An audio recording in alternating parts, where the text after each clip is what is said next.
Bonjour chers auditeurs de l'ODJ Média, notre chroniqueur de l'ODJ, Salma Laptar partage son avis et sa réflexion dans un article qu'il a intitulé « En 2022, 9 cas d'abus sexuels sur des enfants étaient signalés quotidiennement au Maroc ». Qu'on écoutera ensemble dans ce podcast. Notre journaliste ouvre sa réflexion de la manière suivante. En 2022, au Maroc, la présidence du ministère public a révélé que 9 cas d'abus sexuels sur des enfants étaient enregistrés quotidiennement, mettant en lumière une augmentation préoccupante de cette problématique.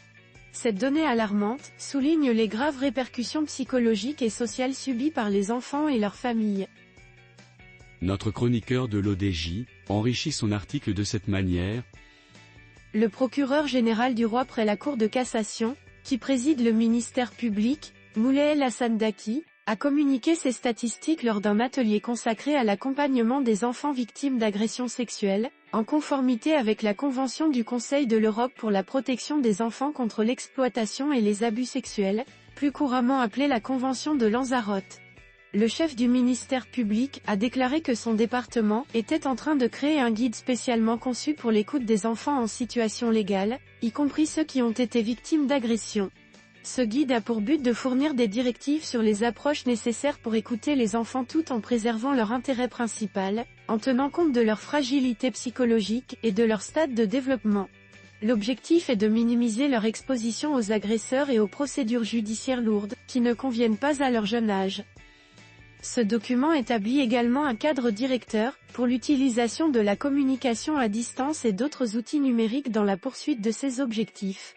Durant l'atelier, réalisé en collaboration avec le Conseil de l'Europe et en présence de Maria José Castelo Branco, qui préside le comité de la Convention de Lanzarote, Moulay Hassan El Daki a mis en avant l'importance de consacrer une attention particulière aux enfants maltraités et de suivre de près leur développement sur les plans physiques, psychologiques, familial et social. Nous ne pouvons sous-estimer l'étendue des effets de ces agressions. Les séquelles des abus sexuels ont des conséquences graves sur la santé mentale de l'enfant victime, ainsi que sur son développement. Si ces séquelles ne sont pas traitées de manière précoce et efficace, elles peuvent persister tout au long de la vie de la victime, qui peut devenir soit un patient nécessitant un suivi médical, soit même un délinquant ou agresseur à l'avenir, a-t-il dit. Moulay Hassan El Daki a également souligné l'importance des structures d'accueil du ministère public dédiées aux femmes et aux enfants, qui regroupe diverses entités engagées dans la fourniture d'un soutien, d'une assistance, et d'un encadrement approprié pour les enfants victimes d'agressions sexuelles. Leur mission consiste à garantir que ces enfants puissent accéder aux services requis pour faciliter leur accès à une justice bienveillante. L'auteur conclut son article en ces termes. La nécessité de consacrer une attention particulière aux enfants maltraités et de surveiller leur évolution sur les plans physiques, psychologiques, familial et social a été mise en avant lors de l'atelier. Les agressions sexuelles ont des répercussions graves sur la santé mentale et le développement des enfants, pouvant influencer leur avenir.